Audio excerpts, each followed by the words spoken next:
Welcome to the Explainer. So today we're going to build something, a fortress, a digital one. We're going to lay down the foundations piece by piece so you can really get a handle on the language of information security and, protect your digital life. But first, let's kick things off with a question. Just think about it for a second. All your stuff online, your accounts, your data, your private messages, is it a stone fortress? High walls, guards on patrol? Or is it maybe more like a sandcastle, just kind of waiting for the tide to come in? Well, understanding the difference starts with knowing the basic building blocks. All right, so if you're going to build a fortress, you've got to know who you're building it against, right? You have to understand the enemy. So let's take a look at the digital battlefield and figure out what dangers are actually lurking out there. Look, no matter how tough you think your defenses are, there are always potential weak spots. In the security world, we call these vulnerabilities. The easiest way to think about it is just a crack in the fortress wall. It could be anything, software you forgot to update, a Wi-Fi network that's not set up right, or, even a password like password123. It's an opening, just waiting to be found. But here's the thing. A crack in the wall is just a crack, until someone decides to do something about it. That's where a threat comes in. A threat is the approaching army you see on the horizon. It's any person or event that could take advantage of that vulnerability. A hacker trying to steal data, or a piece of malware. A threat is the potential for harm. And an attack? Well, that's the moment that potential danger becomes very, very real. It's when that army actually reaches your wall and starts trying to climb through that crack. An attack is the active exploitation of a vulnerability by a threat. Think of that phishing email that tricks you into giving up your password. At that point, my friend, the siege has begun. Okay, so we know the bad guys are out there. How do we actually design a fortress that can stand up to them? Well, it's not some single magic bullet. It all boils down to these three core principles, the blueprint for basically all modern information security. It's called the CIA triad. And what's so cool about this is how these three simple, powerful ideas are literally the foundation of everything. Confidentiality is all about secrecy, keeping your private stuff private. A massive data breach, that's a huge failure of confidentiality. Integrity is about trust, making sure your data hasn't been messed with. And availability is simple. Can you get to your stuff when you need to? A ransomware attack that locks you out of your own files, that's a catastrophic failure of availability. Every single security measure is built to support one of these three pillars. You can have the tallest, thickest walls in the world, but if your front gate is wide open, none of it matters. The fortress is only as strong as its gatehouse. And in our digital world, managing that gatehouse is all about controlling access. So let's look at how we decide who gets in. This whole process breaks down into three simple steps.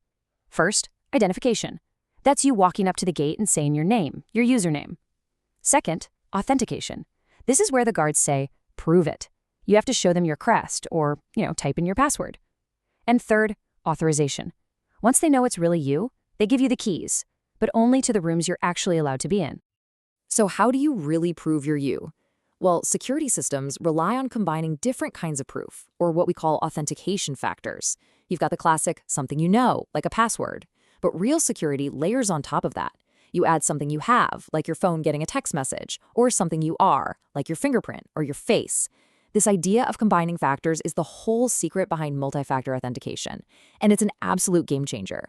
It makes it so much harder for an imposter to get through that gate.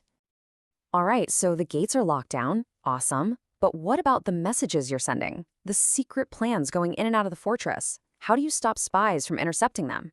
For that, we need to dive into the amazing world of secret codes and unbreakable locks. In other words, cryptography. At its core, cryptography is really just the science of hiding things in plain sight. We take a normal message, what we call plain text, and we use a secret key to scramble it into total gibberish. That's encryption. Then the person on the other end uses their key to unscramble it back into something they can read. That's decryption. The whole point is to guarantee confidentiality and integrity, whether that data is just sitting on a hard drive or flying across the web. Now, this scrambling comes in two main flavors. First, there's symmetric encryption. Think of it like you and your friend having the exact same secret key. It's really fast and efficient. But then there's asymmetric encryption, and this is where it gets really clever. You actually have two keys, a public key that you can give to anyone, it's like a mail slot, and a private key that only you have to actually open the mailbox. It's a bit more complex, but it brilliantly solves the problem of how you securely share a secret key in the first place. Now, what if you don't really care about hiding a message? You just want to prove it hasn't been messed with. That's where hashing comes in. And listen, this is not encryption. It's a totally different thing. Think of it like a digital wax seal. It creates a unique fingerprint, a hash, for a file. And if you change even one single comma in a 10,000-page document, that fingerprint changes completely. It is the ultimate integrity check. All right, let's bring this all home. In our final section, we're going to see how all these different pieces, the walls, the guards, the secret codes, actually combine to create a defense that is robust, layered, and always vigilant. And this brings us to what might just be the single most important rule in all of security. It's called the principle of least privilege, and the philosophy is dead simple. Don't give out the master key to the entire fortress when all someone needs is the key to the library. By giving every user and every program the absolute minimum level of permission they need to do their job, you drastically limit the damage an attacker can do if they ever get in. And that's it. That's how it all clicks into place. See, a truly strong digital fortress isn't about one thing. It's not about one super strong wall. It's about building layers, one on top of the other. Your blueprint is that CIA triad. Your gatehouse runs on strict access control. Your messengers are wrapped in encryption. And everyone inside is governed by that simple, powerful rule of least privilege. So, we've gone through the whole blueprint together. We've seen how to build this fortress from the ground up. And now I'm going to leave you with this question, and I want you to really think about it. Looking at your own digital life, your passwords, the apps you use, the data you share, what's the weakest wall in your fortress? And what's one small thing you could do today to start making it stronger?